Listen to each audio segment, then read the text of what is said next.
Hello and welcome to Going the Distance with Go Long. I am here with Andrea Bulat, who is a physical therapist and also an athletic trainer, and she's going to talk about what that is and what she does with U.S. track and field, which I think is really cool. Go Long is a service for women 40 plus. It's accountability texting. And what I do is I give coaching via texting, and it's to help make you accountable, whether it's for fitness, whether it's for diet, whether it's whatever you're procrastinating. It could be divorce agreement, estate planning, job hunt, whatever it is. I'm the person. I text you. The point is that you don't have time for another meeting, but you have time to look at your phone. And so to get those nudges, to make those changes you want to make, you want accountability coaching via texting via Go Long. All right, with that, let's talk to Andrea. Andrea, I am so excited to have you here. You are someone that Marc and I have a ton of respect for. You were there for us during some really rough times for us, and you went way beyond the call of duty in terms of your scope of getting us both back to health during a very crazy time. And so you always have a very special place in my heart and in Marc's heart.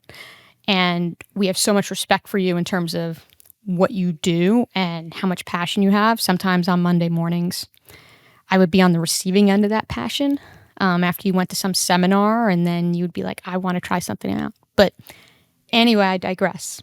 Welcome to the show. So tell everybody, how did you get here and what is it that you're doing right now? Well, I mean, first of all, thanks, Jill and Marc by proxy. It was so great meeting you when I was in Seattle. And I'm so glad I could help you. And yes, I do love bringing all the nerdy stuff back to my patients or people I'm working with. But yeah, I just felt like we had a lot of great conversations, and you're just two such motivated people, and you wanted to get better, and it was so fun with Marc with his swimming and getting him better back to doing what he loves, and you lifting weights. But as far as me, so I'm a sports physical therapist. I'm an athletic trainer. I'm originally from Canada. I came over to the United States. We call it the States, on an athletic scholarship to throw the javelin.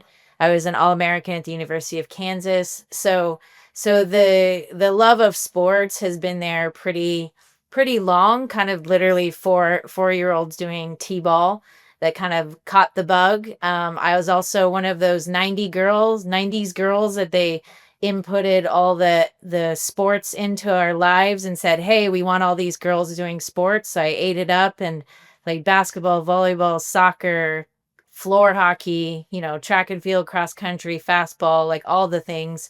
And so I get to now experience how my personal body has responded in my 40s. So, which goes right along with what you're doing, Jill, to help those women in their 40s and how they're going through this stage and being able to adapt and excel and thrive and all the things. So yeah, and as far as track and field, like I spend so much time doing that. I'm very fortunate I get to work medical staff at the University of Oregon. So medical staff at the University of Oregon has a lot of national events, Olympic trials, international events. We had world championships here in 2022. So I've been a part of medical staff for that, where I can kind of give back and I get to see those higher level athletes perform and help them along their journey. And then I also just work with middle, high school, college, and professional athletes in the clinic, along with what we call Gen Pop, so general population, people who want to be fit and healthy and basically do what they want to do, and they come to me and they come to us to get better to do that. Yeah, so I mean, University of Oregon's kind of ground zero for track and field, in Yeah. terms of the funding that program has. Obviously, Nike is very a part of that, although I do see you're wearing a different logo on your shirt right Right. now. I did notice that, but I mean, but I mean, I think it just shows your commitment to not just physical therapy. Like, obviously, I'm more Gen Pop, but just also working with kids and making sure that they learn good habits. I'm sure is a part of what you do because there's probably a lot of things on social media that they see that you have to kind of unprogram them from. Is that fair to say? Yeah, absolutely. Yeah. I think even just being on social media, you have to, unprogram the posture that comes out of that with the phones and the tablets and iPads and all the things. Yeah. Yeah, I mean, I was off of social media for 7 years, and then I started Go Long, and I realized I had to be on it because that's where my target demographic was, and I was kinda horrified to see. Yeah, I mean, I knew it was bad, but I was kinda horrified to see how bad it was in terms of, like, how predatory the marketing could be.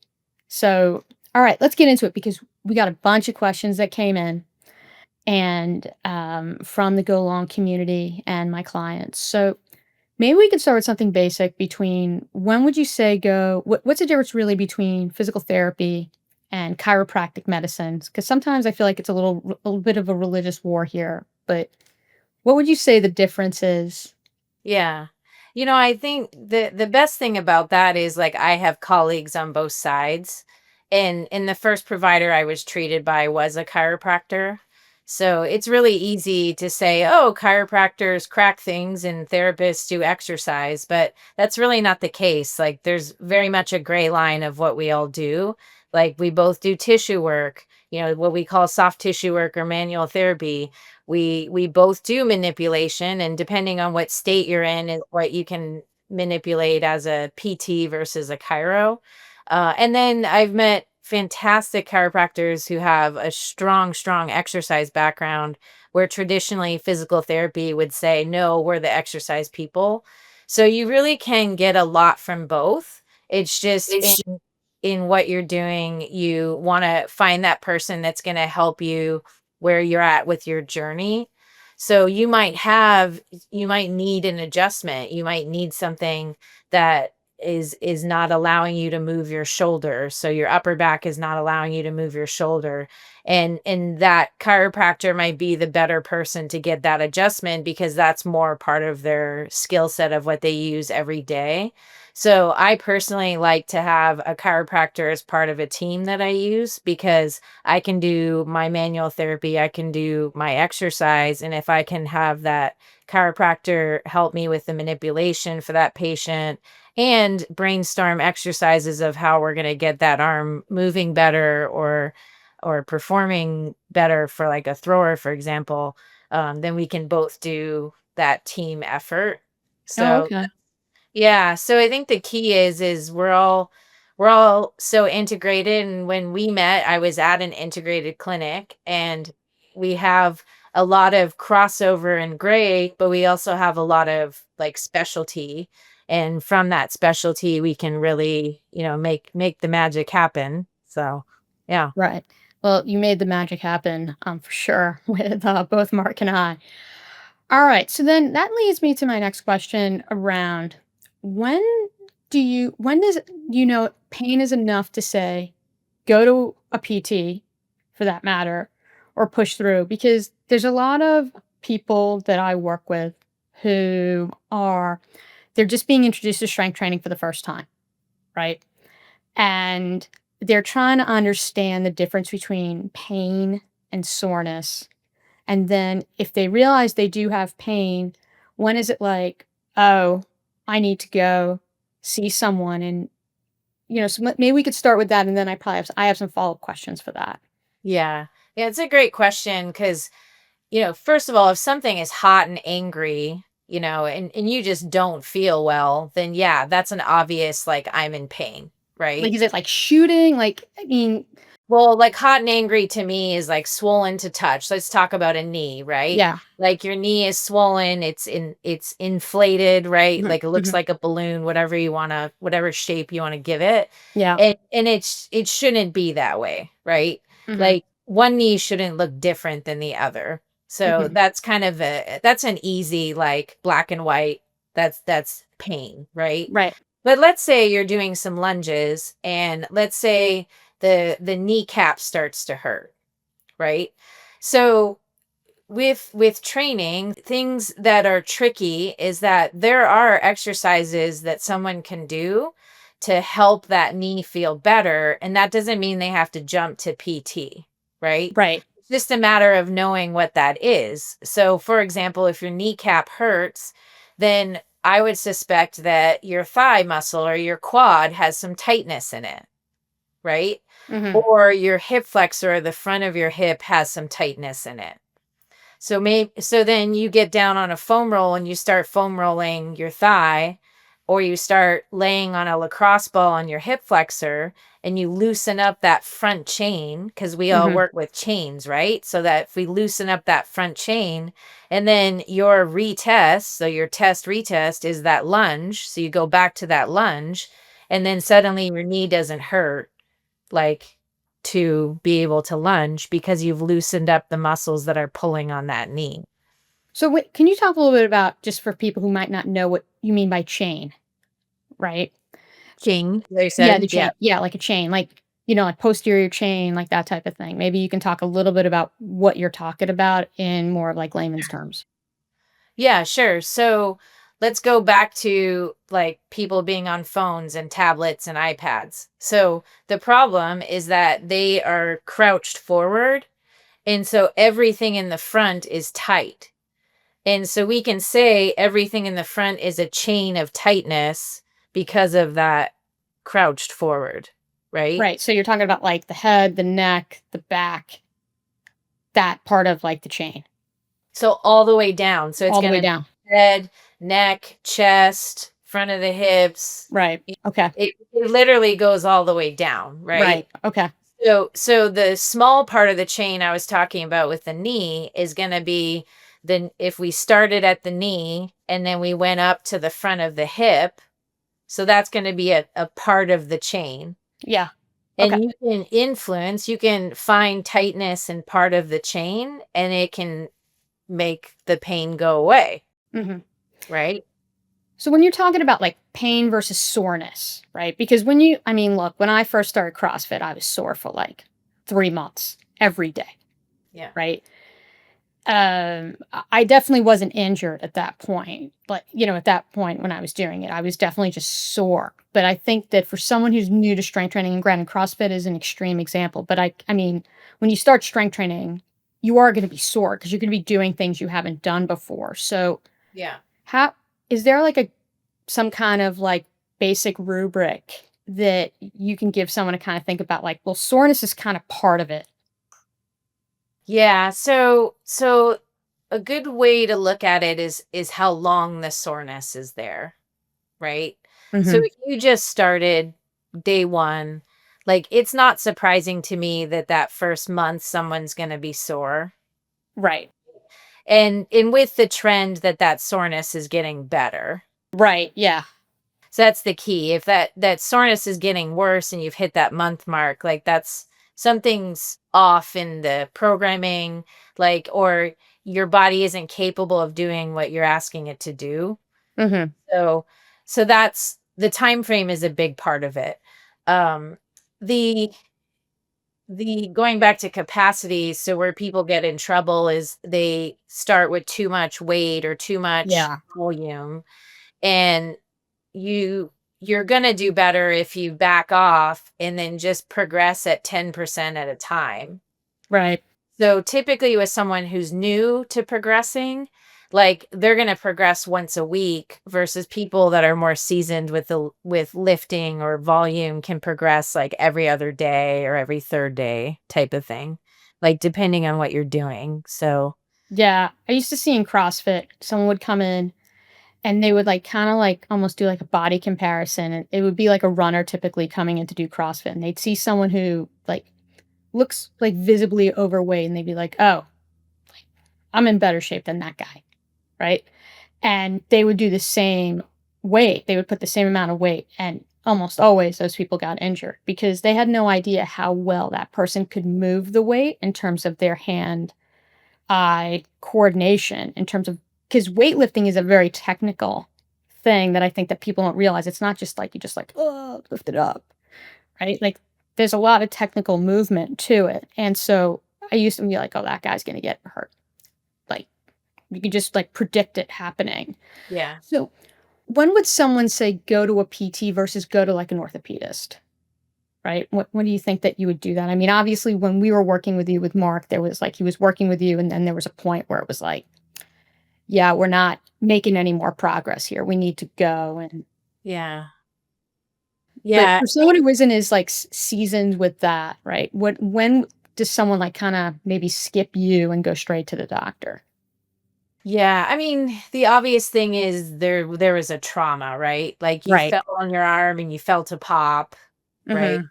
Or you stepped in a hole and you sprained your ankle and you felt a pop, right? Mhm. So Yeah. so those are kind of easy things. There really is a lot where people can come to PT and we can get a lot of answers before you go through the process of an MD or the ortho type Mhm. of thing.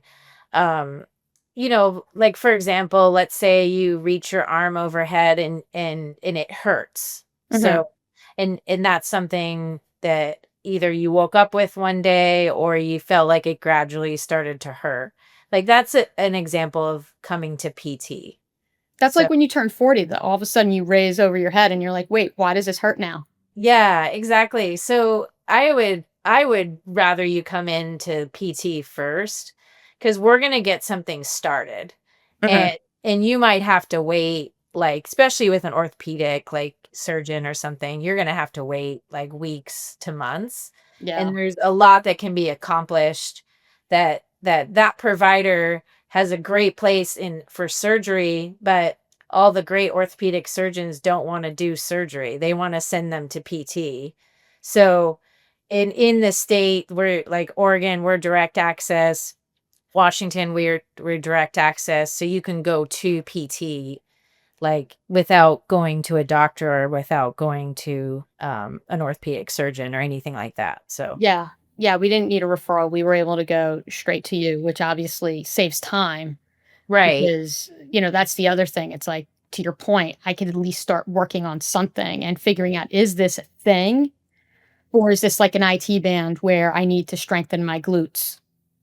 Exactly. So there's a place for going to that provider, but if you can get started and then us as a provider, we do that or the skilled evaluation assessment. So we're trying to find out like what's going on. And Mhm. if something we're going to be the ones that like, that's a flag. Like that's something like let's not waste time here. Let's get you sent out. But then when you're sent to the orthopedic surgeon, there's someone saying, "Hey, we went through all this testing. So these tests are positive. I suspect a labral tear or something to that effect." Like, but majority of the time you can come to PT and we're going to get through quite a bit where that step to go to the ortho is not necessary.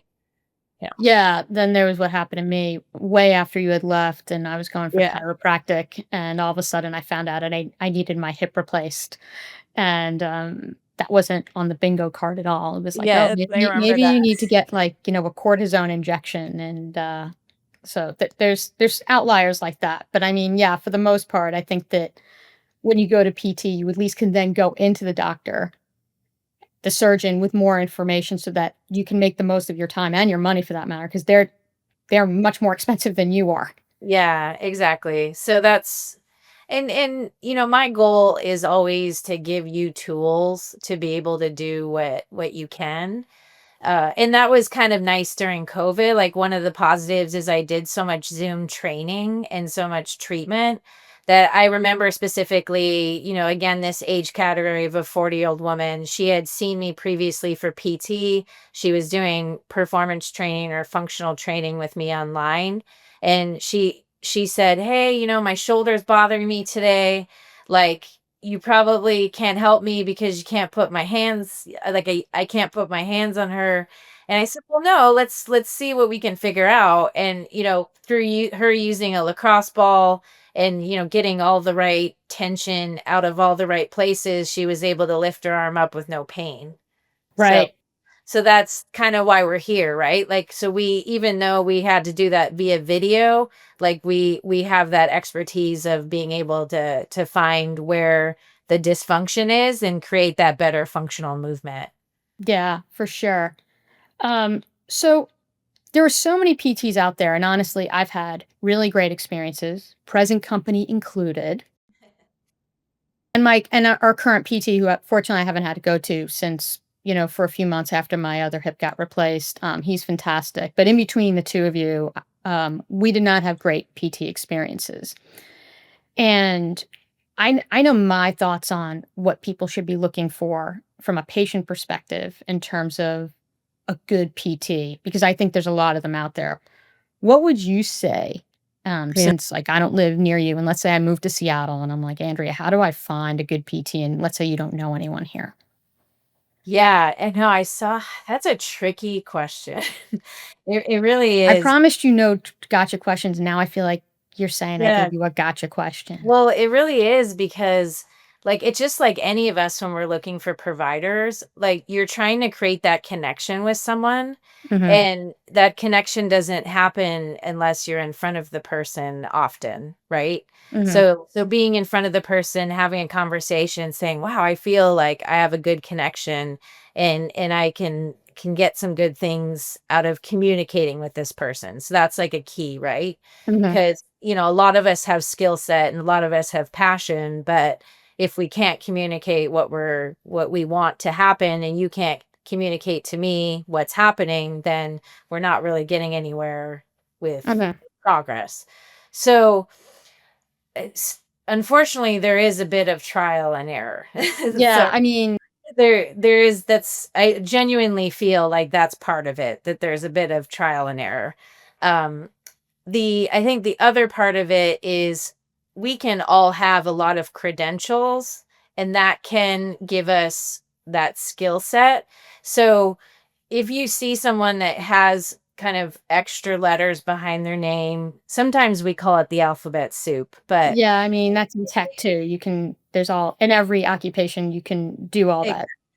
exactly. And even though there's something to be said for all those letters, there is something to be said. Like that person has put extra effort into understanding more of what they do and really honing in on their craft and having this approach that has a specialty to it or has like a direction because they're when you have someone who has a direction and a very specific path that they go down, it's helpful because it helps communicate with the patient, hey, I have a path, and I have a plan.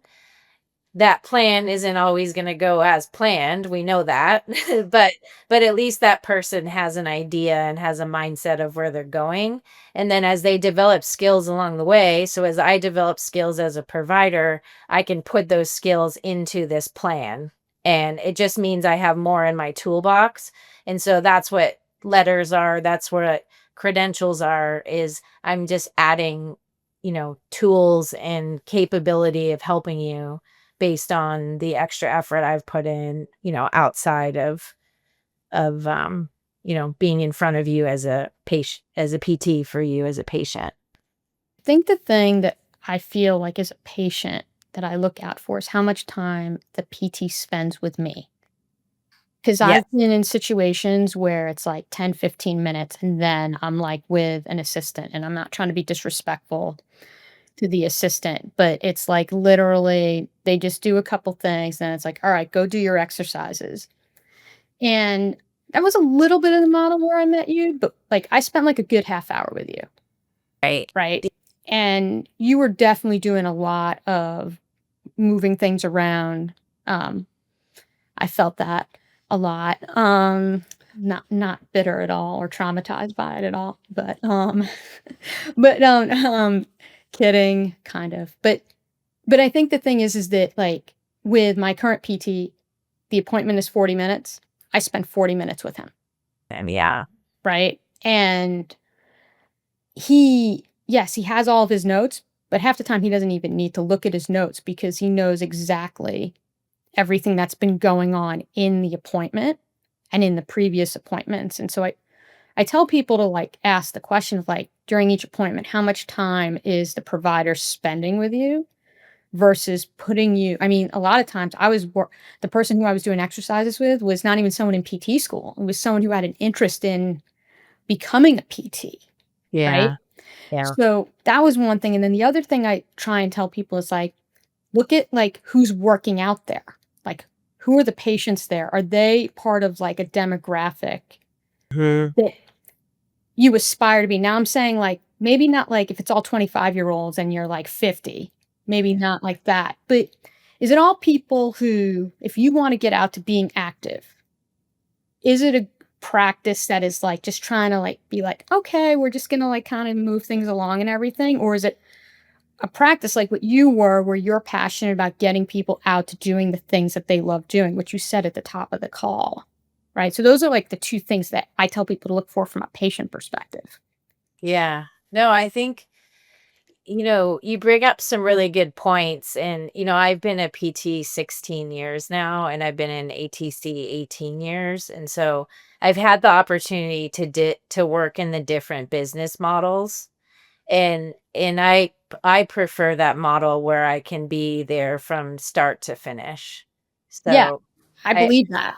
yeah, I really do, because you can make the other models work, like, for different reasons, for patient care, for, getting people in the door, for making money, right? Like, so you can make the other models work, but ultimately, like, I know I do best being that one person. Well, I So think, all kidding aside, that I'm, talking about, being on the other end of your torture sessions. I always said if people love their job as much as you did, the world would be a better place because you just love, and our current PT is like that too. Like the nice. both of you just really love what you do. Yeah. And you're not doing the credentials for the sake of credentials. You're doing the credentials. Like the credentials are a side thing. That's not why you're doing it. You're doing it because you genuinely are interested in. Like I remember you borrowed a book on swimming from Marc on swimming anatomy because you're like, I want to understand this. Yeah, because it was, just I remember this so well, because we were talking about his shoulder. And the fact that with swimming, it's not the arm moving on on the body, it's the body moving on the arm when it's in the water, right? Mhm. So it's just that the biomechanics and the part of the sport that was super interesting. And so yes, I do remember that very, very well. Yeah.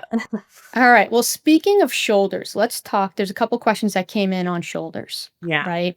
Yeah. So, frozen shoulder.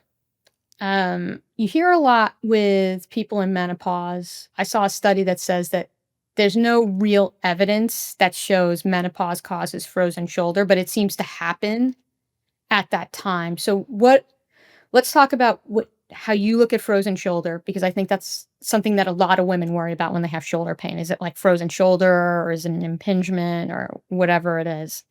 Yeah, and it's a justifiable worry, because it does pop up, like, during that time period. Like, in your 40s, it just Right. pops up, right? You're like, Yeah. where did this come from? Um the the thing that really happens with shoulders, and specifically in that, 40-year-old decade, is that shoulder started 20 years earlier. Right. You really did. It's like you got into your career, you started these movement habits that you've been doing. Maybe you're sitting at a desk for 40 hours. Maybe you're a dental hygienist and you're bent over. Like, maybe you're a mom and you're making lunches, you're cleaning the house, like you're making sure all the great things are done at home. Like, but you're not doing it in this ideal, you know, book on your head posture, right? Yeah. And we've definitely got away from that. And that's why we have these things that pop up like a couple decades later. And frozen shoulder is in that category, where Interesting. had you done things earlier on, like even just having your computer a little higher at your job, right? So, because we have so many of us have laptops, that we're down here with our laptops, Yeah. versus right now my laptop's sitting on a nice stand, so I can be looking straight at you, sitting in Yeah. the chair. That's what I have. Even though I have a standing desk, I still have the laptop elevated. Yeah. Oh, you see? See? But we do have a question later on about like advice for ergonomic setups. So we'll Yeah. finish the frozen shoulder thing and then we'll get back to that. But Yeah, so So the hard part is that frozen shoulder has taken a couple decades to get there, right? Mm-hmm. And the second piece of that is that your when something doesn't move or something's not working right, our body just like figures out a way to get something done and they avoid what doesn't work right. Yeah, my hip was a prime example of that, right? Like, Exactly. Exactly. So it's like, oh, guess what? Like lift, I can't put those dishes away. mm-hmm, I mm-hmm, so I'm gonna put a stool up because then I don't have to lift my shoulder right, higher than here because now I'm higher with my stool, right? right. Versus, wait a minute, isn't the problem that I can't get my arm up? And so now you do that over time, and that's where it kind of really does feel like it's overnight, because like this kind of habit that you turned into, that habit probably was just a year or two that you did that, but Mm-hmm, it was like you set up your shoulders to already be tight, going back to that front chain, right? So you mm-hmm, set it up to already be tight in the front, and the shoulder is a ball and socket, and it mm-hmm. wants to sit well and center in the socket. But if you're forward, it's always out of socket for the most part. And then it makes it very difficult to lift it over your head, your arm over your head.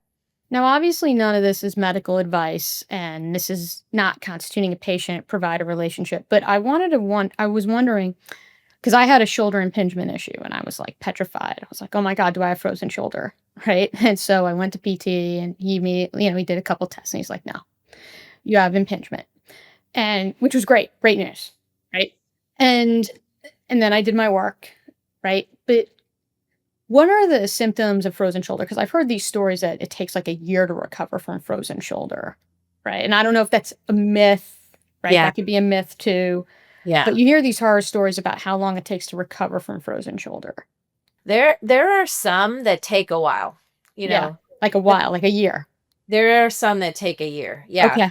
And when you go to the literature, and one thing the trend that they see is that there's a period of time the shoulder is freezing, there's a period of time freezing, period of time it's frozen, and period of time it's thawing, So right? when you're and just for everybody to understand, freezing, frozen means it's not moving, not like an Correct. actual temperature thing. It's Exactly. like it's Yeah. frozen in place.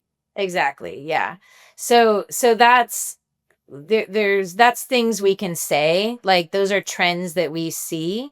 This is a diagnosis we don't have a lot of answers for. Like we have some Right. answers, we don't have a lot of answers. But um when I've had patients that it just took forever to get things moving, like that was something that had developed over a pretty long time, and Mhm. they had been ignoring it for a pretty long time. Like they had Yeah. been compensating for a pretty long time. So normally, like when I get someone in the clinic like that and I do Mhm. that first appointment with them, I can tell pretty quickly that they're going to be someone that takes a while. So, Right. versus like I'll have maybe you have about 60 to 75% of your motion, Mhm. and then that's something that's going to respond fine. Like, Right. it's going to take a few months, but it's going to be okay, right? For Yeah. a person that can't get to like 50 or 60, 50%, like that's going to take a while. Right. So someone sent in a question. They're like, "All right, I've had my labrum repaired twice, and I want to be able to do pull-ups and squats. Is that a realistic goal or not?" So, labrum of the shoulder Yeah. or the Yeah. shoulder? Okay. Yes. Because we've been talking about Yeah. hips. Yes, we had. But Yeah. yeah, there's multiple labrums. Yes. Um, so you said pull-ups and squats? Yeah. And is it specifically like holding the bar? Is that what they're worried I'm about? guessing I'm guessing it's holding the bar, like in Okay. this or, that Yeah. type of thing. I mean, I do back squats. I'm not really doing front squats. Since this is a different person who asked the question, but since my hip surgery, we've just been more focused on like back squats, and Okay. my glutes are getting plenty of love doing back squats than front squats. But Yeah. I'm guessing this person is talking more about front squats and like racking the bar, and then like I think, doing pull-ups. yeah, I think there's a few things to consider, right? So I'd have to see that person and kind of Right. see like, what kind of shape they're in, like what kind of muscle they already have, right? Mhm. Because even just the act of doing a pull-up, like that's a very challenging move, right? Yeah. So, and then are they doing a pull-up to do like those quick short pull-ups, or are they truly trying to do like a full pull-up? So that would be Right. like another question I would have. Um, as far as that. I mean, when it comes to doing those types of exercise, it's again the pull up, like it's about the capacity again, where Mhm. you need to train your body to get to that point to be able to do it.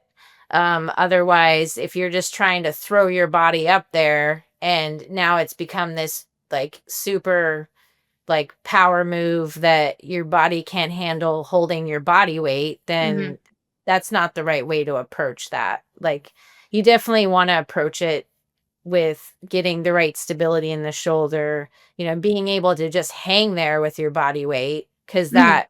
that alone is hard for a lot of people. Oh, And yeah, my coach has me doing, isometric, yeah, hangs, and, exactly. I mean, they're great for grip strength, but also just they are brutal, though. Yeah. And that's the thing is it's about steps, right? Where people try and skip those steps and again they go beyond their capacity. So then it becomes a problem. So as far as a labral tear, that's repaired, it's not that you can't do them again. It's just that taking the right steps to get there is the key. And also like if that's your goal, like what's the reason for that goal? Like you Yeah, want I mean, there was a to period where I think that pull up people were just or like, "I just wanna be able to, like, do pull-ups," and I mean, I've been guilty of that as well, but the other thing is that I think a lot of people, and I'm sure you can talk about this, especially in your athletic training background, is, like, the accessory work. Like, you're not just getting to pull-ups by doing pull-ups. As you said, you're building that strength and stability through doing other movements that help you isolate. Like, I'm doing rows, like, with the barbell, I'm doing all sorts of like different things that my coach has me doing to kind of get to being able to do pull ups, right? right. Yeah. So maybe you could talk about the importance of accessory work and how that figures into it. Yeah. I mean, that's really a big part of it, right? Cuz it's you know, it, when we think about the shoulder, the rotator cuff is what holds that shoulder in the socket. Right, So if you don't have some sort of rotator cuff exercises in your program, you're not you're not doing motion with a healthy shoulder. right, right. So and that's where like the pec major, the deltoids, like these bigger muscles are going to take over, Hmm. and that's where you get that shoulder is not centered in the socket, and over time that's just going to cause pain and problems and weakness. Hmm. So it's having part of your program with rotator cuff health exercises. And then, as far as other accessories like front raises, lat raises, rows, like chest presses, I mean, incline presses, like all these things are necessary to Hmm. help the shoulders get stronger to get to that point to hang, right? Hmm. Be able to hold and the lats as well, right? So lat Right. pull downs, because the lats is a huge part of just being able to support the body, Yeah. to Yeah, for hold the body. sure.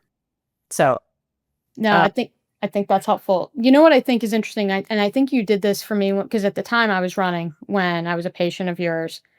And you introduced something to me, um, that I don't think you called it this, but I think it actually ended up being this. There's a difference between a warm up and then you had me do almost what I would now call an activation routine.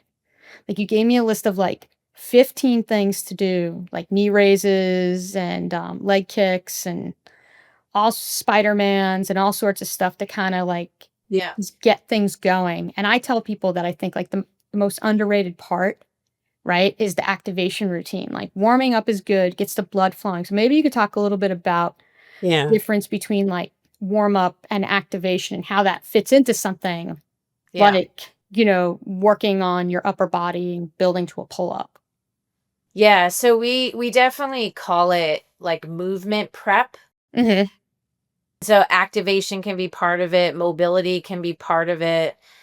So for a shoulder, for example, like is that upper back stiff? So you might need to do some foam roll work for your upper back just to get some mobility, because part of you having your arms overhead is that your upper back is able to be part of that, Mhm. because it's about 20-30% of the motion is your upper back being able to do, this backwards motion. So Mhm. that's like having a foam roll where you're rolling on a foam roll, Mhm. you're doing some arches back, some Mhm. extensions back on a foam roll. So that would be an example of mobility, right? Right. And then stability, there's kind of all kinds of options, right? So, one of the biggest bang for your buck would be like the Turkish get up. Right. So that's going to tap in stability for your shoulder in open chain when you're holding the weight, what we call open chain. And then it's going to be closed chain where you're holding your body on your arm that's down on the ground. So, obviously assuming people are familiar with that exercise, but now you're going to have to look up Turkish get up. So, Yeah, we'll link to it in the show yeah. notes along with other things. All right, so then let's move down a little bit to we got a question on tennis elbow. Yeah. And what's funny is that Mark used to have tennis elbow, but he didn't play tennis. He got tennis elbow from playing golf, Yeah. right? But I have a friend who has tennis elbow. She's a cyclist. She's a runner. She does some strength training, like dumbbells and everything, but she definitely struggles with tennis elbow. It could be related to her desk setup as well. So maybe you could talk a little bit about symptoms and maybe some of the things that people could be thinking about to kind of counteract that. Yeah, so there's two approaches that you take to diagnosing a tennis elbow, because a tennis elbow can be from a biomechanical issue where like your shoulder is weak, or your shoulder, like, again, not going to that posture component, like there's Right. a misalignment of how you're moving your arm, and so the elbow becomes the victim. And so then you get this strain on tendons and tissue and attachment of muscles. That's a small area, and it creates that tennis elbow, right? Okay. Yep. So that's one version of it. Mhm. A second version of it is coming from the neck. Oh. So yeah, so and that's an important thing to consider when it comes to these elbow issues, because when when you think of the patterns of pain that come from the neck, it goes right through that elbow and that tennis elbow symptom area. Wow. This is Yeah. okay. Yeah. So and that goes back, I love that we're talking about posture again, but Yeah. like it Yeah. really does go back to posture, because when you're forward, right? So I'm Mhm. forward, and my 84-year-old dad is this person, right? Right. And is you know, he's here. So Mhm. either he looks at the ground all the time, Mhm. or he does this to look forward. Mhm. And so then my neck Yeah. creates this hinge right at the Yeah. middle of the It's not neck. natural. Yep. And so it creates this hinge, and that's going to put pressure on the nerves. And that's the nerve pattern that goes right down to where those tennis elbow symptoms are. Wow. I never would have thought those were connected, but it makes so much sense. I actually worked with a guy at Microsoft who was 6'8", and he also happened to be a really senior person. So he always was, like, hunched down because he wanted to hear everybody, and he wanted to not be this, like, "Oh, I'm this like, he was trying to be, like, overly sensitive to the fact that, Yeah. that he's tall and, like, he's a senior person, and he wanted to, like, engage with people, and you're just like, "Oh my god, you're gonna have Yeah. so many back and neck problems." I mean, he was trying to do it for a good reason, but Yeah. yeah. Alright, so that was helpful. So what do you do with tennis elbow? Are there any exercises that, like, people can do? Obviously, people should check with their own healthcare provider Yeah. before doing any of these, but, any general exercises that you recommend with tennis elbow? Yeah, I mean, the like I said, the first thing I would do is see, do an assessment of yourself, have someone take a picture of you sitting like Mm-hmm. from the side and have someone observe like how much is coming from the neck. That could be Mm-hmm. from the neck. So and that's where it goes back to that foam roll, like Mm-hmm. open the chest, chin tucks to bring that neck back, at these Yeah. muscles more involved, and so you can minimize that hinging that's happening back there. Right. Because the other thing about this is that this is the number one place that people get disc replacements. Oh, okay. Okay. Yeah. And so the posture component is huge, like that has led to that Mm-hmm. because of that extra hinging at that middle of the neck. Interesting. So, Okay. so like I said, first things first, like open up the thoracic spine or the upper back.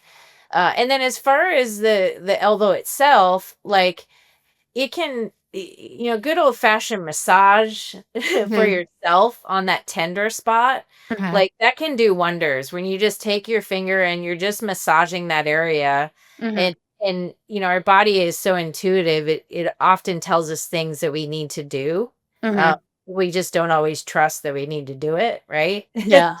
So that's one thing. And then, I have a commute, so I can take my steering wheel and I can squeeze my steering wheel and I can work these muscles that connect up at my elbow.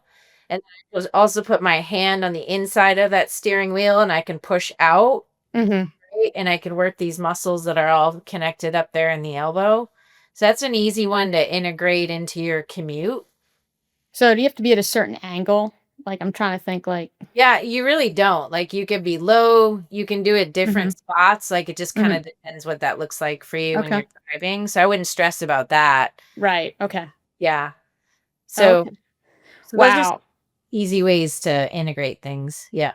All right. Keeping in line with like different body parts. We have a lot of people who listen who are Soul Cycle and Peloton people. So they like their stationary bicycles. And of course, we bought a Peloton during COVID because why wouldn't you buy a Yeah. Peloton during COVID? Um, but for cyclists with tight hips, right? What kind of stretching and warm up do you recommend other than, they like Peloton has the warm up rides, but it's just cycling for 5 minutes and getting like the heart rate ready so that you can like go and like make yourself crazy on the bike. And the same thing with Soul Cycle. Like there's no like what I would call mechanical, Yeah. warm up or anything like that. So is there anything that you recommend? Yeah. So one thing that we don't always think about is like what's happening on the opposite side of what we're working. Mhm. And I remember when I was first learning the functional movement screen, Mhm. and I went to a class, and this PT who was doing the class had worked with the Italian cycling team, Wow, okay. like Tour de France, right? Right. And so he had worked with that team, and in part of his like buy-in on what we were doing or what he was teaching is that these guys would take, I think he had said 18 weeks to feel like they got up to their top shape. Mhm. Right. And so he noticed their programming, there wasn't happening anything the opposite way. So like Mhm. they spend so much time on their bike forward, they weren't doing anything backwards. Right. Okay. So he integrated all this backwards stuff. So like an example would be like Superman's. Okay. So Superman's We'll or link to this in the show notes what a video of Superman's are. Yeah, Superman's. It could be like backwards lunges, Mhm. right? So things that are activating the back chain now, Mhm. right? So we talked about the front chain, so activating the back chain. And so that's what his step was in the off season. He integrated like these back chain exercises. And Mhm. so then what happened, the feedback he got from the riders the next year, instead of taking 18 weeks to feel in shape, it took them 12 weeks. Oh, wow. Yeah. And all they changed, they didn't change their cycling. All they changed was they integrated these backwards back chain activators. There was a coach I had at CrossFit who he never liked front lunges. He just felt like they didn't really serve enough of a purpose, and he would always say, like, "I want everyone doing back lunges," and my ass would be sore. I know, yeah. But it was good because I needed that because at that point I was running, right? Yep. And I needed that to, like, and my knee pain went away Yeah. when I started doing more of those, and to this day, I really only do backwards lunges because Yeah. I know that my glutes can always use more of that, Yeah. right? More Yeah. of that work, right? But yeah, okay, so that's really helpful. Also, do you have any other good counterbalancing exercises to cycling that you would recommend? Yeah. So you mean like actual activities Yeah, or even activities or just like even other strength movements or warm up movements or cool down movements. Cause that's the other thing where it's like a lot of times in these classes, I tell people, like let's say they work from home, they have a half hour. So let's say they do like a half hour ride and then they go and they sit down at their desk. And I'm like, no, do a 20-minute ride and like at least like move around a little bit off the bike and stretch a little bit or something like that, because if you, like, go hard for 30 minutes and then you just go and sit down at your desk, your body is gonna give you the middle finger. yeah, absolutely. I think that's where we do what we call active recovery now. Right. This is another word for cool down or Yeah. or resetting your body. Rolling patterns are good for that. Mhm. So rolling patterns where we'll I would suggest a link for this too Yeah. because it's like I'll hit you up after and you can, we can talk about what links you wanna yeah, send me. yeah. So like upper body, lower body rolling patterns. Mhm. And what's helpful, what's a little tricky with that is you need some floor space. So Yeah. some patients, some athletes like are not as consistent with that because of the floor space you need. Right. What's nice about the rolling patterns is it brings you forward and back with how you're doing it, and then Mhm. it adds more rotation, and because the bike is not rotation, Right. so it's gonna help you just and you're gonna go back to sitting in not rotation Right, position. exactly. So it's a good way to unwind the body before you put it back into like that Plus your that body's gonna cool down yeah, sitting in, like, this very exactly. stationary, and you're probably not gonna get up for, like, 3 hours until you realize, like, "Oh, shit, I gotta go to the bathroom," or something like that, and then you're gonna get up, and then you're gonna be like, "Holy mother of God." Yes, exactly. So that's kind of a good one, again, if you have the space. Mhm. Uh, the the the kneeling hip flexor stretch, Yeah, that one. Oof. that's a good one.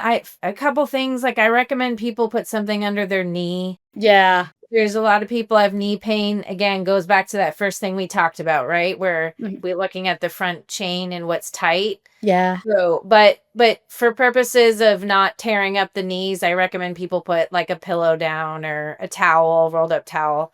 And then in that position too, that hip flexor position, making sure that you're not leaning super far forward Yeah. because It's easy to do that. yeah, because when you do that, you lose the stretch. Yeah, it's easy to do that. Yeah. You So busted the me a few times on that. yeah, exactly. So yeah, so the cue I use is like tucking the tail like a Yeah. scared puppy dog. And then that'll anchor the hip flexor and people feel it right away when they do that tuck the Yeah. tail. Um, so that's a good way to kind of open up the hips that you just spend 30-45 minutes like Mhm. tightening up. And that's more doable than the rolling. So Yeah. I think and then like lifting your arms over your head Mhm. Okay. because you so forward and you're holding on and the shoulders are tight because you're holding on to the the bike itself. Mhm. So like floor angels are great for that, or I love wall floor angels. angels. Yeah. Yeah. I prefer floor angels to wall angels because gravity is kind of helping you again, opening everything up with your chest and your upper back Yeah. versus wall angels, people like, kind of cheat a lot more Yeah. instead of actually just opening up their shoulders and the chest. Yeah. Yeah. All right. So we've talked a lot about posture. So we have a lot of people who work from home, but even I would say in the office too, but let's talk about work from home. How do you ensure that you have a good setup? Is there a good website? Or, I mean, obviously, whatever, if you have three things to focus on, talk about that. But if there's like a good website where you're like, follow this website, they have it nailed down in terms of what you want to do to ensure you have a good setup when you work from home.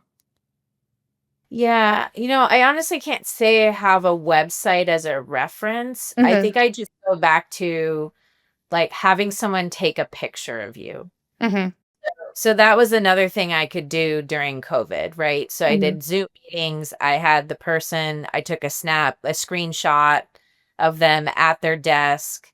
I had them look at me, like I had them set up the camera behind them Hmm. and then to each side of them. Right. And especially the teenagers got really good at like, they are generally really good at like just propping up their phone wherever. Yeah, exactly. So I learned more tips from them so I could give it to the adults. So Growth mindset. Growth mindset how right to there. I don't know to set up the camera, but I think we're all more savvy now, Yeah. gone through that together, that we can set up that camera on our own and set the timer for taking the Hmm. picture, right? But if you have a friend and that can take the picture, that can be helpful. And then when you see the picture, so things I did is I was able to like draw lines. Like I was able to show someone that from the side, for example, their ear should be in line with their shoulder and should be in line with their hip, Hmm. right? So if you don't see that, then that's something you need to fix, right? Hmm. And then also, like, where are you looking? So going back to the laptop. So Hmm.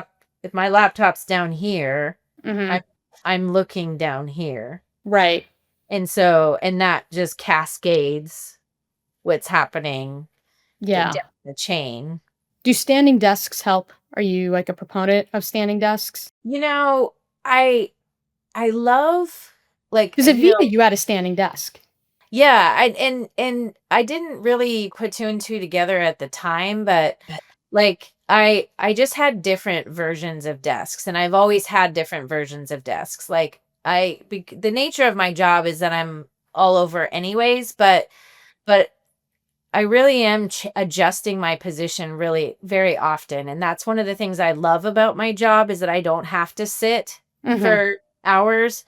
um but I can adjust and I can fidget, Right. and I think fidget kind of gets a bad rap I've where, heard good things about fidgeting as of late, I would say. yeah, so I was just going to say more recently, like I've heard people use the word fidget in a good way. Yeah.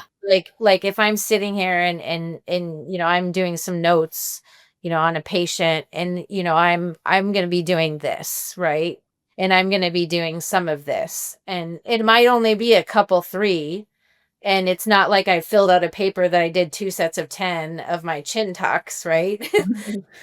But I've at least, like, I've interrupted this long-standing posture that I'm trying to lock myself into. Mhm. Really shouldn't lock ourselves into that. Mhm.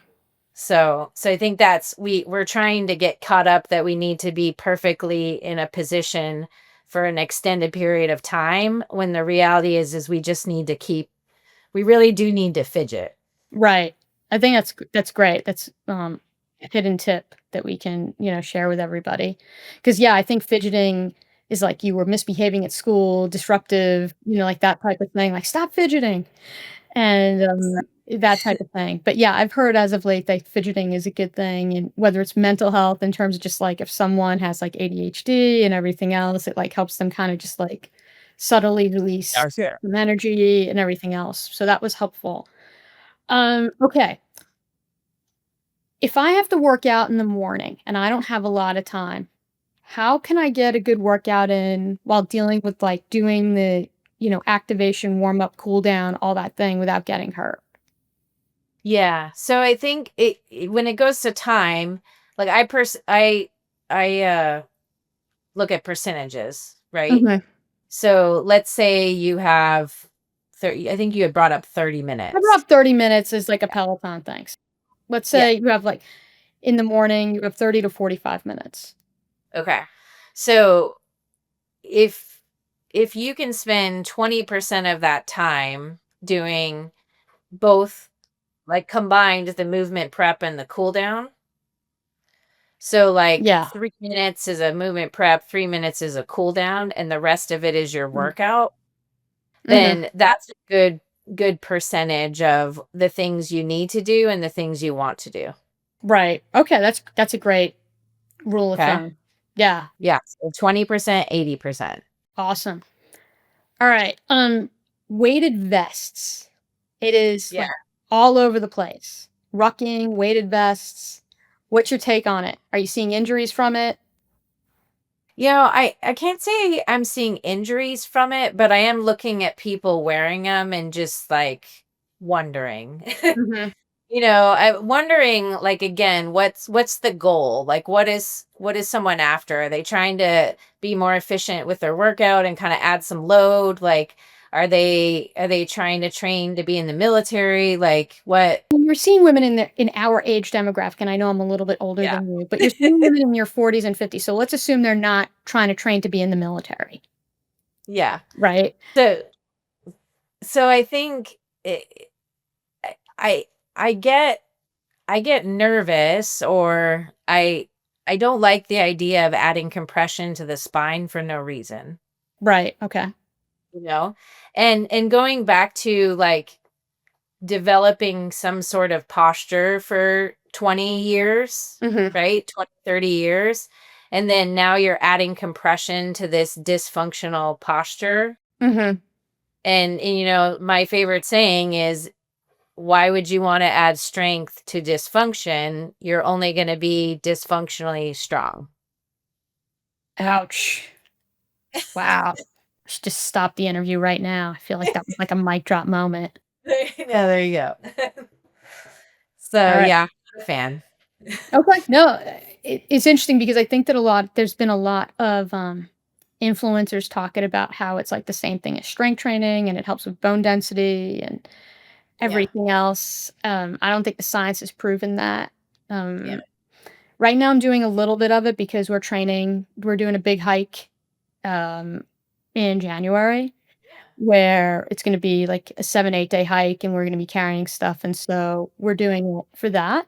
But if I wasn't, and I have like a special pack for it and it has like ventilation so that my ribs can expand because that's what my PT told me to do. My current PT is like, because there's like the military weighted vests, which don't give you any of that, um, don't allow for any of that. So I have like that. But I mean, if I wasn't doing this trip, I probably wouldn't be doing it. Right. Like, so, okay. That was Well, helpful. that just goes back to a purpose, right? Right. Like, I had a patient who is a cop and Right. Okay. going to have a protective Yeah. He's vest, wearing a bulletproof vest, which right? weighs a lot. Those weigh a lot. Exactly. And so we're Plus, he gonna has the put a waist belt. Plus, he has the waist belt, carrying vest his that weapon. holding the gun and the taser Yeah. or whatever he has. Yeah. He's carrying a lot of weight outside his body weight. And that's very purposeful. Right. And that's why those are out there. Like, it's a way of training someone for what they need to do. And exactly what you said, you need to have that capacity to put that backpack on your back, Right. and you want to find a piece of equipment short of like carrying a backpack to train, Yeah. right? You want to find a piece of equipment to train that, and that's what that piece of equipment is for. Yeah, I mean, I'm not it would be too cumbersome to, like, load up what I'm gonna load up in my pack and, like, try and Yeah. simulate all of the things, so this is just, like, as good as we can do it. Okay, we got a couple more questions.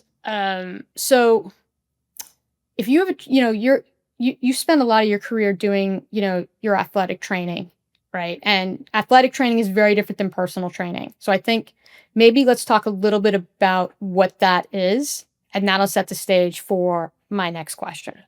Okay, yeah. So athletic training is going to be like on-site treatment.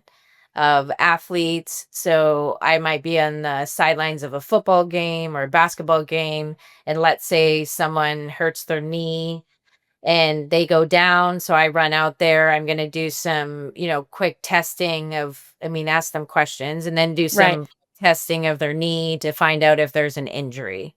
So, like, if they can, like, when you see someone go down, Halliburton went down in the NBA finals, Hmm. right? So when the people went out, you would be one of those. An athletic trainer is part of that group that's going out there to assess if he can actually walk on his ankle. Exactly. Yeah. Okay. Exactly. So that's part of the job. The other part of the job is either in the training room or potentially a clinic or a medical office. You can be part of that rehab process where the athletic trainer is doing very similar things to the physical therapist, and they're taking someone through a plan of care. Could Hmm. be after surgery, it could be from just shoulder pain or knee pain. So an athletic trainer is also part of that process.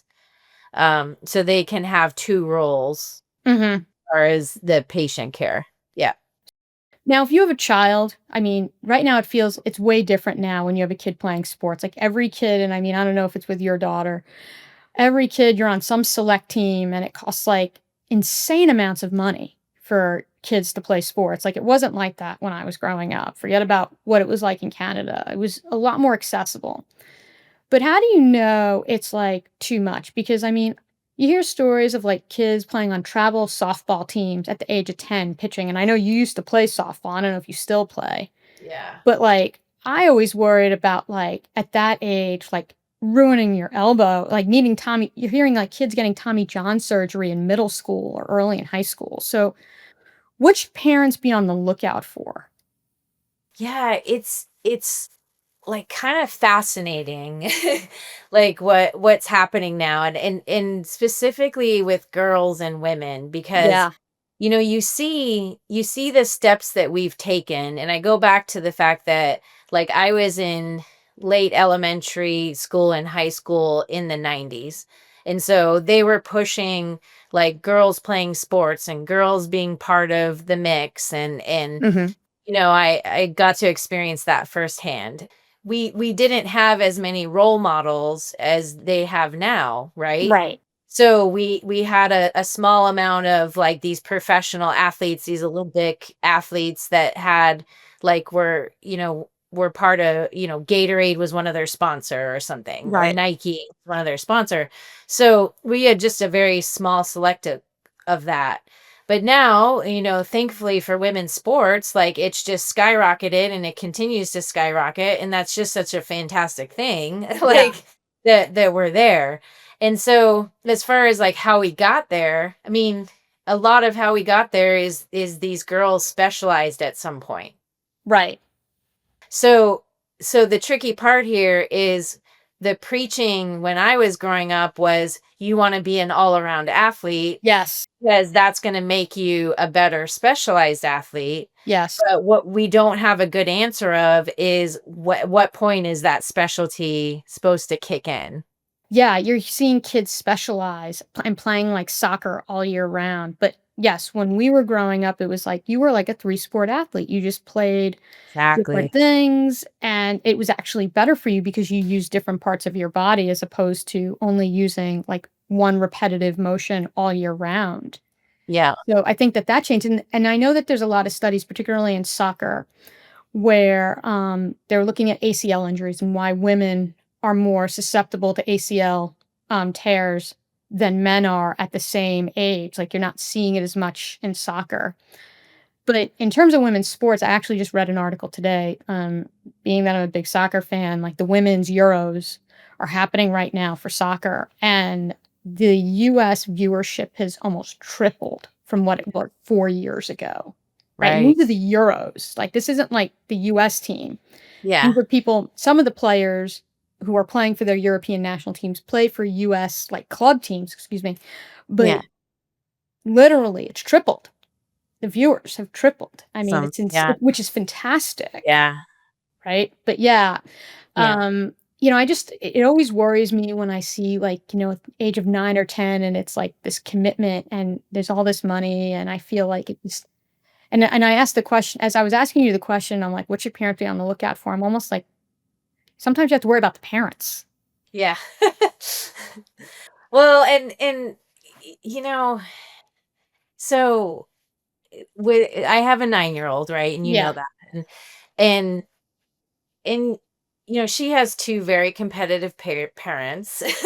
The two parents that have played lots of sports Yep. and played at high levels in a Yeah. lot of things. And so with her, like, as much as we want to be like, yes, we want you to have fun, Mhm. like, we also want her to get something out of being an athlete.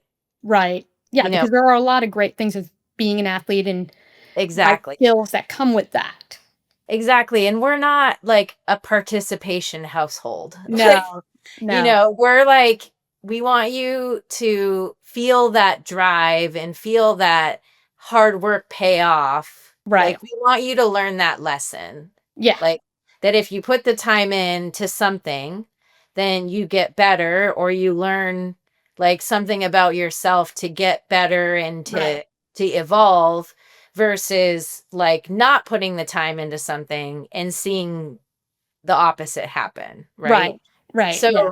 that's kind of part of it. But without getting on a rabbit hole that way, Mhm.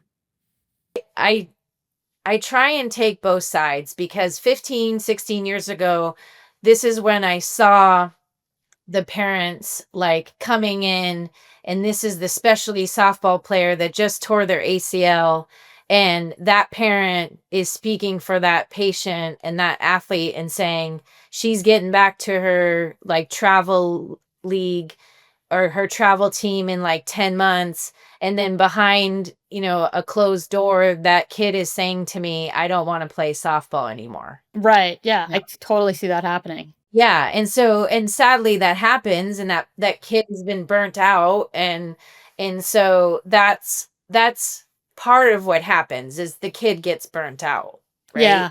Yeah. And so you do really have to look for those signs of like, are they doing it like because my mom wants me to do it, because my dad wants me to do it, right? Mhm. Like, we Yeah. had a similar situation with my 9-year-old. She Mhm. started doing karate because her other mom wanted her Mhm. to do it. So Right. Becky wanted her to do it. Right. And we encouraged it, and she got the outfit, and we took her there. And then one day she's like, I don't want to do this anymore. Mhm. Right. And we had to sit back and listen, Mhm. and it actually took a while, and over time, like, she was able to say to us, and thankfully she was able to say to us, I only did it because mommy wanted me to do it. Mhm. And so it's like, having those check-in times where you're like, hey, do you really want to do this? Mhm. Like, do you want to keep playing soccer? Do you want to start playing the piano? Like, No, I think that's a simple thing where you're just like, "Look, is this something you wanna be doing?" Right? There's that balance between, like, okay, you've made a commitment to the team. Like, I have one friend who's like, if they don't wanna play next season, that's fine, but if they've made a commitment to the team, they gotta finish out the commitment, Right. right? If it's a team sport. Right. But after that, they don't need to play. Like, I'm not gonna sit there and force them to play, but they were very much about if they made the commitment to the team, they had to finish out the season, Right. Yeah. right? No, I think that's a great check-in to just be like, do you still like playing? Like, paying attention before and after practice. Like, what is their body language, Yep. right? Absolutely. It's true. Very true. Yeah. Like, again, with her being 9, and us being involved in different capacities, like, I of course like started watching some DVDs on how to train youth, right? So DVDs, wow, you're bringing, the I aughts know, back. old school. The guy Yeah, in you're bringing the front is '90s old and the school aughts back. too. Yeah, exactly. Yep. Bringing the what's a DVD? Yeah, But anyway, so as I was going through them, and it's specifically about youth, right. and one of the first things that it said was, okay, if you're if you're a coach and you're Mhm. coming at it as a former athlete, then you can't help this, but you actually the thing you remember from training is the last type of training you did as an athlete. Right. Oh, wow. So Yeah. it's my training as an A All-American D1 Flexor, All-American. yeah, all D1, like, high level, Yeah. competing internationally, like, javelin thrower, I'm doing repeat 150-meter sprints, I'm Yeah. doing, like, sled pushes, sled pulls, I'm doing, like, Olympic lifting, all the things, Yeah. like the in a lot in some ways it's common sense you're not going to have a 9-year-old soccer player doing that. Right? And it is, in some ways it's common sense, but Right. then in some ways it's not. Like, you kind of come down, you have to realize you come down to that level of, like, this person just needs to understand, like, how to be able to run. Like, Right. Right.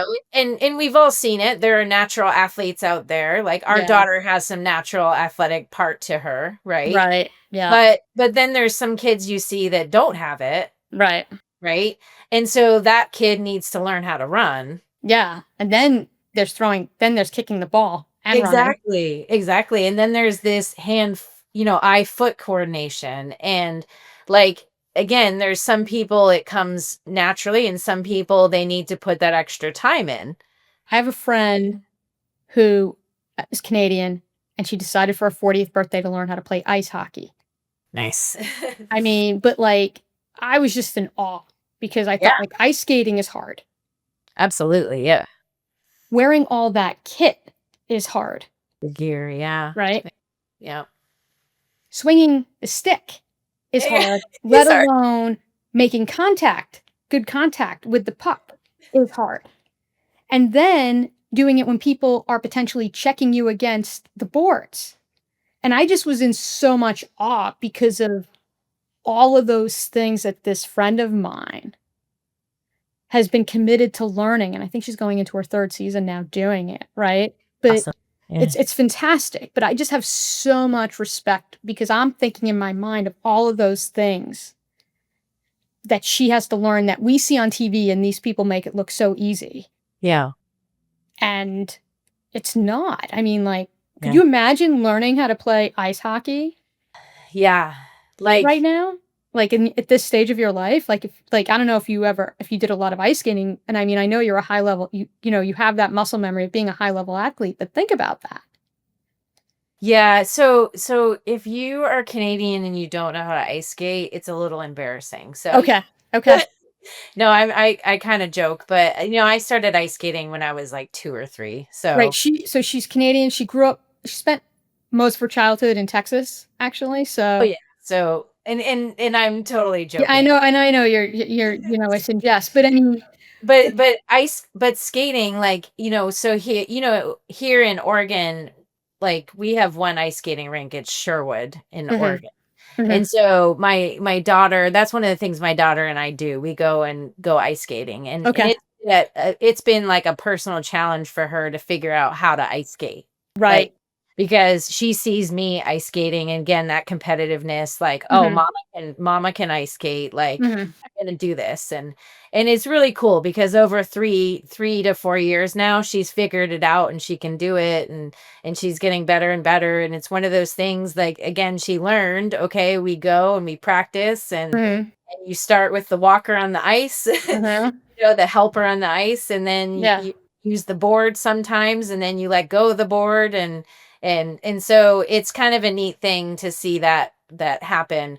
But I had a very similar experience where, when this was about 15 years ago, when I just came out of school, I decided to try lacrosse.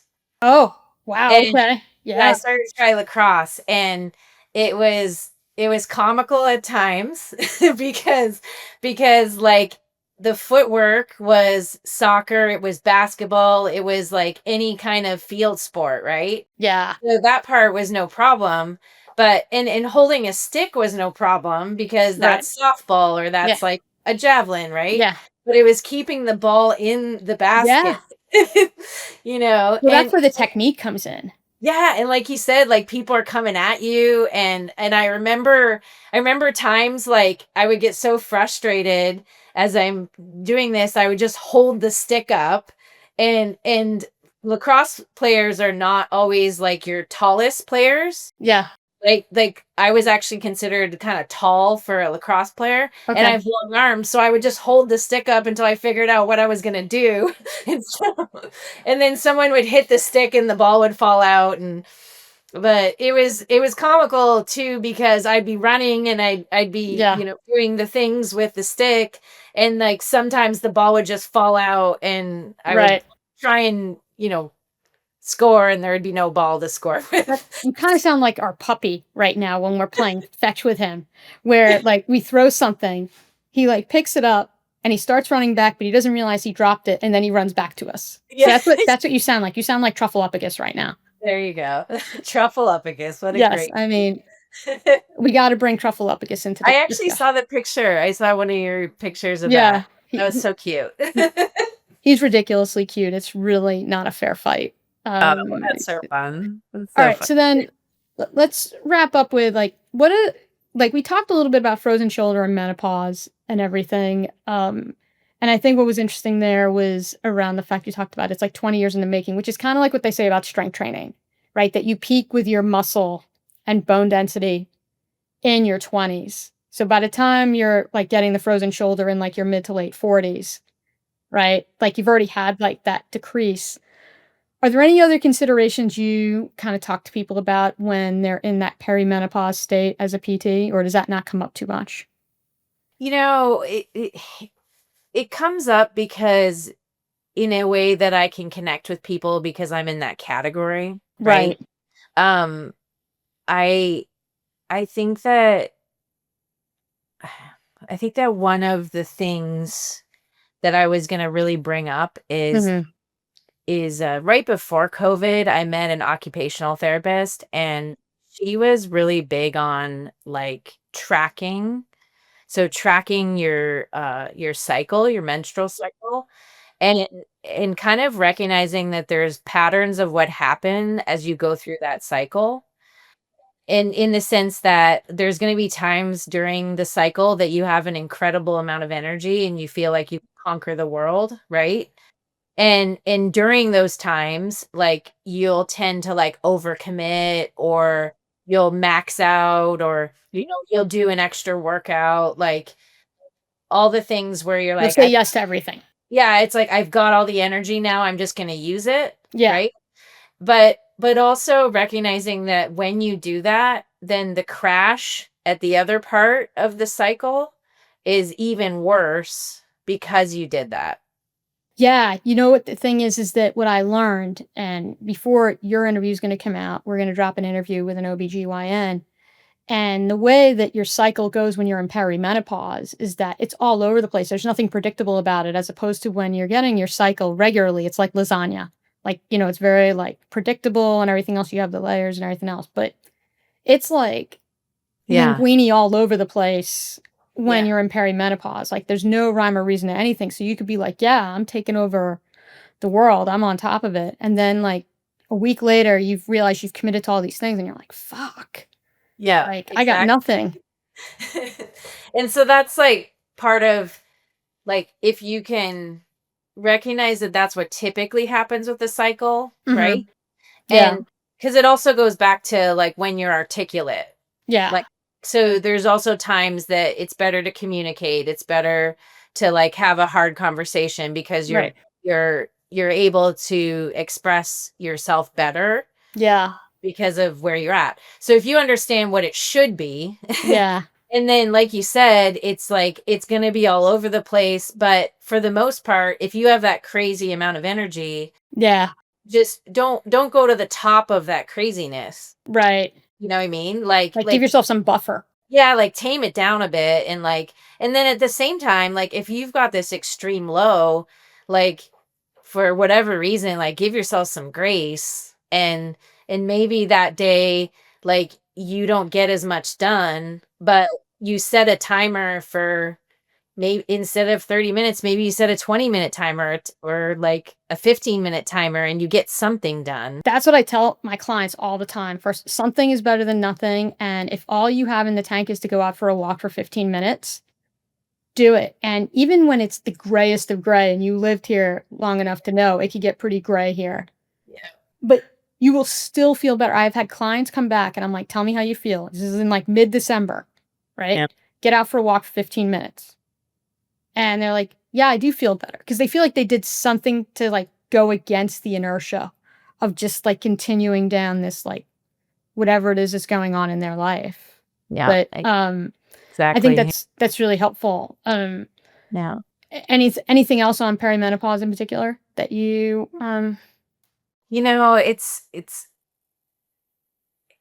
It's something we all have to go through. Yeah, yeah, I know.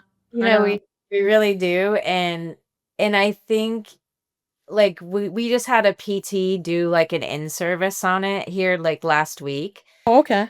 And one of the things that she said that was kind of profound is that when you get into menopause, it Mhm. could really be like a 10-12 year process. Oh, yeah. Yeah, Oh, and yeah. I think that people don't realize that. They think that it's this, like, kind of Hollywood movie short thing that they're gonna go through and, it'll be uncomfortable, but then, like, you'll be fine, you'll get to the other side. Like, just kinda recognizing there's a bit of grind and resiliency that you develop as Oh, you. yeah, and I think the thing is that most people, like, when I started getting into it, it was more of like I just thought it was like, "Okay, you turn 50, your periods get irregular, and you get hot flashes. That's what menopause is." And in, like, I don't know, 6, 7 years that I've been, like, kind of understanding this, it's a lot more than that, and it was probably happening well before that as well, and it makes sense considering some of the things that were happening to me. Right, but I didn't know that. Fortunately, now people are talking about it, and it's becoming more accessible to people, like, who are younger than me, like yourself, where it's like, you could be more aware so that you don't have to go through the shit that I went through thinking that it was one thing and it's really something else, right? Like, and you don't have to be gaslit by the system as much as women tend to be. So, do you find that, whether it's menopause or elsewhere, like, because I interviewed a pelvic floor therapist, a few months ago. I thought she was great. It was a fascinating conversation because I learned that sometimes children go to pelvic floor therapists. Men can sometimes go for different reasons. Do you ever make referrals out for like pelvic floor therapists, like in terms of people coming in, particularly women, especially ones who have given birth and that type of thing? That they come to you and they think like, oh, I have to come to you, and you're like, I think you Yeah. need this person. Yeah, no, absolutely. So, I mean, first of all, the clinic I work at right now, we have 2 pelvic floor specialists. Wow. Okay, that's great. So they kind of get, for the most part, they get screened, like, before they even get to me. So then they're put on that person's either of their schedules. And so then that's super helpful. But yeah, so that's definitely a specialty in itself, and it's such a powerful and effective, Yeah, like, I part of was the blown whole. away by that Yeah, see, conversation. it's incredible that it's part of the process of understanding us as women, and, Yeah, and then, like you said, men, women, children, um, there's a lot that can be done, with that. yeah, So in other places where people do start talking to me about, like, things like, urgency, yeah, incontinence kinda and stuff like that. technical terms, right? Yeah, Like, they feel like they have to pee all the time, yeah, or they can't hold it, yeah, or, these are some kinda common things, but yeah, and so if those questions kinda come up and they feel comfortable enough that they do come up, mhm, that's where I do suggest that, I can yeah, refer them to someone, and I try to have a good network of people I can refer to. yeah. So, No, it's great that they're within your practice. That's fantastic. yeah, so that's super helpful. Yep. Because then you can also learn from each other, which is also great, which I know, you love and you thrive in that. Yeah, and that's exactly right. Like we can be both treating the patient and, maybe I'm the low back pain and they're the pelvic health and Yeah. then there's such a complement to what's happening. Yeah. Yeah. All right, let's wrap up with, is there like a myth or two that you're like, this is not a thing that like drives you crazy, whether you're hanging out with your friends or, whatever it is, Yeah. or Yeah, other parents with like your you're at your daughter's, whatever sporting event and you're hearing parents talk about this and you're like, holy fuck, this is not a thing. yeah, yeah. So there's a few things. Okay, go ahead. I think when it comes like let's talk about women first of Yeah. all. So like women lifting weights. Yeah. Like I mean Jill, you and I are the same. Like I love to lift weights. Yeah. And I'm not worried about getting big and bulky. Like No, no, that's not a thing. Like yeah. that's the physique people you see, that are all oiled up and they're all chiseled, like that's not from them just going to the gym and lifting weights. Like as women, we really need to take care of our bodies and be strong and know that we have muscles that can really help us like be be better people and stronger people in what we want to do every day. Like lift weights, do it. Don't think that you need to be on cardio for an hour. Yeah, lift weights. And then in what's where that really needs to start young too, because I'm actually a local high school here has last summer they started a girls strength and conditioning program. Great. Yeah, so it's like a 6-week program. I'm involved this second year, so it's a 3-day a week program. I'm there, 1, 2 times a week, and so I can like give them some tips on what to do and kind of help with that motivation part. So I think that that's good that it's like, hey, let's get the girls involved. Mhm. I think one thing I was very naive to is that when I was in high school, I had a coach that my very first year of high school, he got us into the weight room. It was not a boy girl thing. We were Mhm. just all there, right? Right. Yeah. And for me, it was better I was around boys because I could Mhm. be my competitive self and I Right. could, uh, beat the boys I'm and sure you did. daughter responds the same way with Mhm. soccer. Like she Mhm. does better playing against the boys versus with the girls and against Mhm. the girls. And so I hope that we can get back to a model where like we can have the girls and the boys in there together and they can be feeding off of each other in a good way and like competing against each other. Mhm. Um, so I think that the myth, if you will, is that we need to keep them separate. And I don't think that should be a thing. I think that we should have them together. Okay. So, All right. yeah. So that's 2 myths. All right. Any other myths that you wanna throw out there in terms of, So going to the youth now, yeah. like little girls don't need to stretch. So is that the myth or is that like the So fact? so so coaches and parents think that little girls for a warm up need to be in a circle and do a bunch of stretching. Yeah, that was what happened like in soccer. You had these like things that you did all this stuff. Yeah. So they need to be doing like planks and push-ups and Wait, no, we weren't doing that. We were doing jumping jacks. no, no, like that's fine. Like Yeah. that those things are fine, but I'm sitting there and they sit there and they're like gotta stretch their arm and they pull their knee back and they want to like these girls are like pretzels. They Yeah.